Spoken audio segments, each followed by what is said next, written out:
Active shooter news. Governor Lee puts out an address for updated school security, but there's one area I want to point out, and I hope the governor sees this. I've presented this to him before. I hope people listen in the legislature at this one specific area. The $140 million to establish a school resource officer grant fund to place a trained armed security guard at every public school and have them trained in active shooter response. What I want to point out is $140 million. We're asking for a grant for $10 million to tell kids and teachers, everyone in the school system, custodians, leaders, exactly what to do in those first 1, 2, or 3 seconds. And the reason this is an important point is out of all those SROs that they'll put in a school, which I'm for as a layer of security, there's only been one school resource officer in the history of every active shooter event to actually stop an active shooter, even the ones who are trained in active shooter response. Matter of fact, Santa Fe High School, those SROs were trained at the top level of active shooter response from Texas State University's ALERT program. I believe I recall that correctly. But the part I do recall perfectly is there were 2 SROs on Santa Fe's campus, and they didn't stop the active shooter, and that was not a long gun, but a shotgun.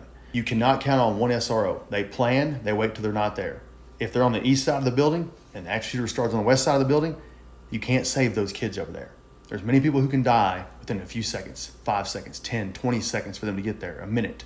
I'm telling everyone out there, while I like this plan and the money being put forth and all that's great, but unless kids and teachers know exactly what to do in the first seconds and how to escape, what to do in the room, how to move out of hallways, see danger before walking into it, evacuate the exterior, that one SRO can't cover 2,000 kids or 500 kids, and they can't be everywhere all the time. If they do not have a plan that accounts for the first seconds and minutes, they don't have a plan. Safe Schools nonprofit, comprehensive security assessment with layers of security that never been put in place before, that would even enhance what they're doing now greatly and tell everybody what to do exactly. No matter if it's stairs, elevator, special needs and handicapped, exact actions, exactly what to do.